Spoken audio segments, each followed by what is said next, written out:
मंथरा मतलब पुरुष भी नहीं, तो मंथरा कौन है? जो दो परिवार को तोड़वा दे वो मंथरा, जो पति पत्नी को छुटवा दे वो मंथरा, जो भाई बहन में लड़वा दे वो मंथरा, जो गुतनी में लड़वा दे वो मंथरा। कहते हैं जो घर में झगड़ा लगा दे उसे मंथरा कहा है। वो नारी भी हो सकती है, वो पुरुष भी हो सकता है।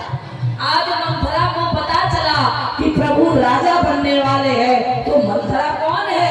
माता कैकेयी की बड़ी बहन है। एक आंख से कानी थी, उसका विवाह नहीं हुआ था। अपनी बहन की सेवा में कैकेयी राज से आई थी, अयोध्या का पानी नहीं पीती थी। ध्यान देना, जो व्यक्ति अपने जीवन में अयोध्या का पानी पी लेता है उसकी मति पवित्र हो जाती है। बोलो अयोध्या नाथ की। मंथरा ने अपनी बहन को जाकर के माता कैकेयी को फेरा, मति को फेरा। ध्यान देना, माता कैकेयी प्रभु श्री राम जी से बहुत प्रेम करती थी, मगर कहते हैं ना, ऊंच निवास नीच करतूती, देखी न सकह पराई विभूति। जो व्यक्ति नीच होता है वो कभी पड़ोसी का, अपनों का, परिवार का, समाज का कभी भला नहीं देख सकता।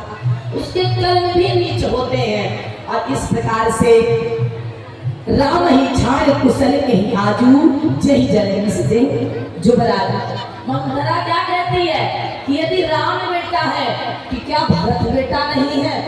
राम को राजा बना रहे हैं। अरे कैकेयी तुम बावरी हो गई हो, तुम्हारे भरत ननिहाल गए हैं और भरत को राजा नहीं बना रहे। कैकेयी ने झूठ करके अपने गलों का हार मंथरा को दे दिया। अरे मंथरा तू बावरी हो गई है क्या? मेरा राम राजा बन रहा है, इससे बड़ा सौभाग्य और क्या है? यदि राम जैसा राजा हो तो उस देश का, उस समाज का, उस घर का कल्याण हो जाता है। मंथरा ने बहुत फोड़ा, बहुत समझाया।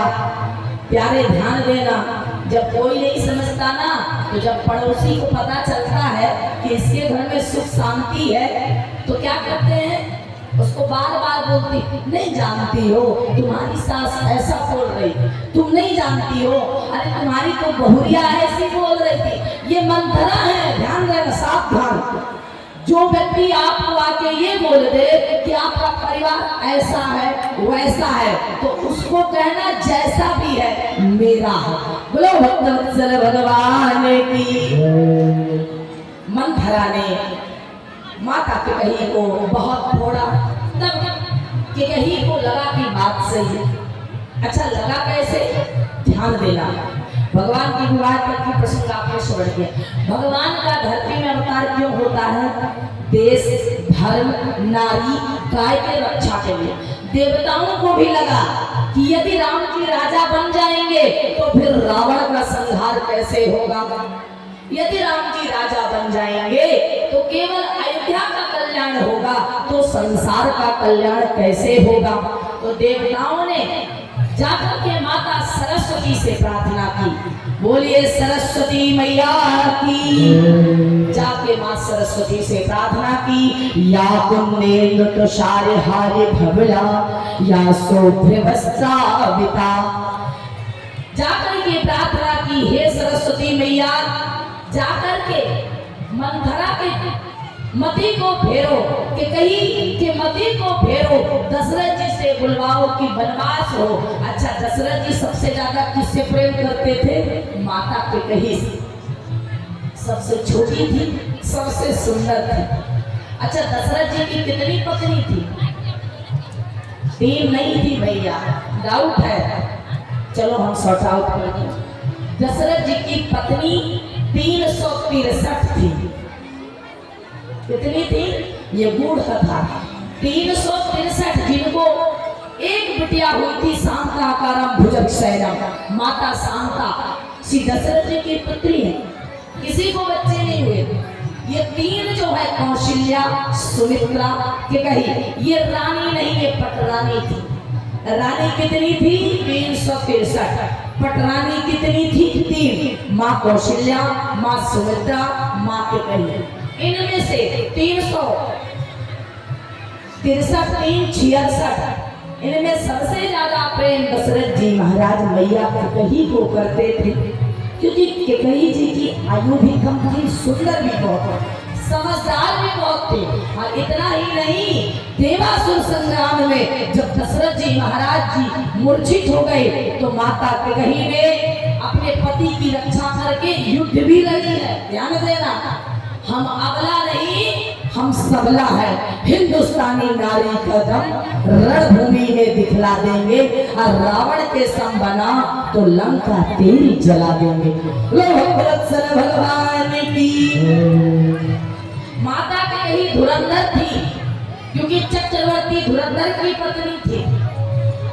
माता कैकेयी को मंथरा ने मति को फेरा। अच्छा, मंथरा की मति कौन फेरी? माँ सरस्वती ने। अच्छा, सरस्वती की मति को किसने फेरा? देवताओं ने प्रार्थना की। इस प्रकार से जगत के कल्याण के लिए जो वनवास हुआ वो संसार के कल्याण के लिए। यदि मेरे राम केवल अयोध्या के रहते तो केवल अयोध्या के रहते। मेरे राम केवल अयोध्या के नहीं, पूरे देश के हैं। देश के नहीं, राम हम सब के हैं। हम सब के नहीं, देश विश्व के प्रभु श्री राम जी राजा है। ध्यान देना, लंका कहाँ है? विदेश में। लंका के भारत में नहीं है, विदेश में। और राम जी ने विदेश में जाके, लंका में जाके रावण को मारा है। इसीलिए हमारे प्रभु श्री राम विश्व विजेता बने। बोले श्री रामचंद्र भगवान की। और इसके बाद मंथरा ने कहा वरदान मांगो। कौन सा वरदान? जो देवासुर संग्राम में 2 वरदान मांगे थे। अच्छा, कैसे? बोले कोप भवन में जाओ। कोप भवन मीन्स जिस कमरे में अंधेरा हो। ध्यान देना, अपने घर में कभी अंधेरा मत रखना। जिस घर में अंधेरा होता है वो कोप भवन होता है। जिस घर में अंधेरा होता है वहाँ राक्षस का वास होता है। जिस घर में अंधेरा होता है वहाँ बुद्धि भी धुंधली अंधेरी हो जाता है। इसलिए जीवन में अपने घर में पहले तो दिया जलती थी, फिर लाइट आया। अब तो भैया लाइट कनेक्शन हो गया, अब तो बात ही अलग है। आज माता कैकेयी जो जिस घर में अंधेरा है वहां जाती है, सारे श्रृंगार उतार देती है। सुहागन औरत का श्रृंगार होता है कौन सा?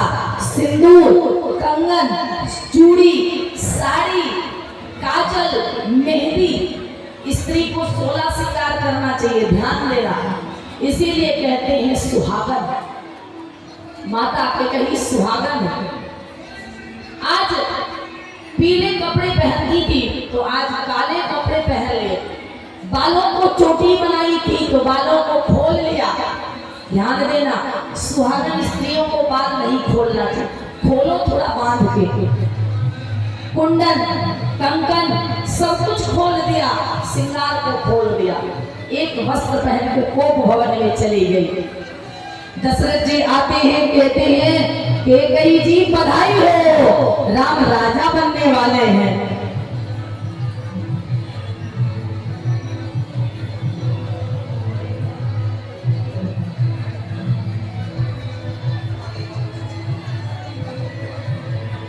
भक्तवत्सल भगवान की। भैया दशरथ जी जाते हैं रानी को महल में खोजने के लिए। रानियों को बोले, कैकेयी जी को बुलाया, हे महारानी कहाँ हो? मंथरा ने कहा कोप भवन में। दशरथ जी को सुन के ही शॉट लग गया, कोप भवन में? मेरा राम, मेरा राघव राजा बनने वाला है और कैकेयी कोप भवन में। यदि अयोध्या में किसी ने प्रेम किया है राम जी से वो माँ कैकेयी ने। और आज कोप भवन में दशरथ जी जाते हैं, कहते हैं महारानी तुम क्यों कोप भवन में? बोले आप राम को राजा बना रहे हैं? बोले हाँ। बोले आपने हमसे पूछा? बोले मैंने तो डंका पिटवा दिया, तो फिर आपने राम को राजा बनाया, मेरे भरत को? बोले राम और भरत मेरे दोनों नेत्र हैं। आपसे कोई पूछे कि आपको कौन सी आंख प्रिय है, बताइए कौन सी आंख प्रिय है? यदि एक आंख को फोड़ देते एक को चलेगा तो नहीं ना, दोनों आंख प्रिय है ना। आज दशरथ जी कह रहे हैं कि राम और भरत हमारे दोनों नेत्र हैं। मगर कारण क्या है? कहती है कि आप राजा बना रहे हो, आपने पूछा नहीं। बोले हे कि कही तुम क्या चाहिए तुम्हें बताओ। तो कहती है हमें कुछ नहीं चाहिए, पहले 2 वरदान जो बाकी है वो दे दीजिए। बार बार देने देने तो कहते हो, कभी न लेते देते हो, बार बार कहते हो मगर कभी लेते देते नहीं हो। ध्यान देना, आज दशरथ जी महाराज जी कहते हैं रघुकुल रीत। रघुकुल की ये रीति है कि वचन को निभाते हैं, प्राण चले जाए पर वचन नहीं जाए। सभी से निवेदन है कि बैठ जाएं, कथा का अंतिम दिन है, आरती हो रही है यज्ञ मंडप में, शांति को बनाए रखें। यहाँ कथा होगी, वनवास होगा, रावण का मर्दन होगा, राम राज्य होगा और आज होली भी होगी, हम होली भी खेलेंगे, आप सभी से विदाई भी लेंगे, मंच से हम नीचे भी आएंगे। बोलो भक्त वत्सल भगवान की जय। क्या कहते हैं? रघुकुल रीत सदा चलता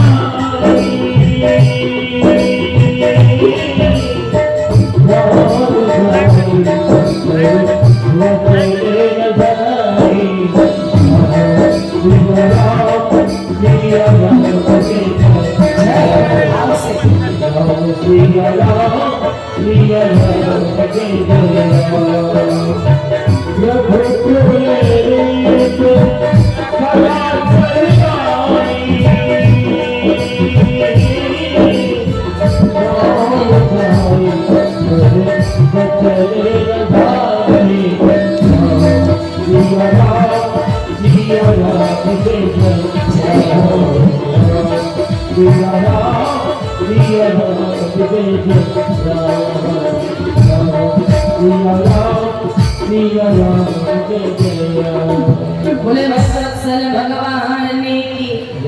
दशरथ जी कहते हैं रघुकुल रीत सदा चली आई, प्राण जाए पर वचन न जाए। ये रघुकुल की परंपरा है, हम जो कहते हैं सो करते हैं। हे देवी तुम मांगो तो सही, मांगू मांगू मैं कहूँ कई, कबहू न देहु न लेहु, अदेन कहूँ वरदान दुई, देहु पावत सफले। आप देने देने तो कहते हो, कभी तो दे दो, छोड़ो। हे राजन, आप चक्रवर्ती कहलाते हैं ना, देवासुर संग्राम के 2 वरदान पड़े, अभी तक आपने नहीं दिया, 2 वरदान और दे रहे हैं, पहले 2 तो दे दीजिए। कौन सा? तो ध्यान देना, तापस वेश वापस भेष विषय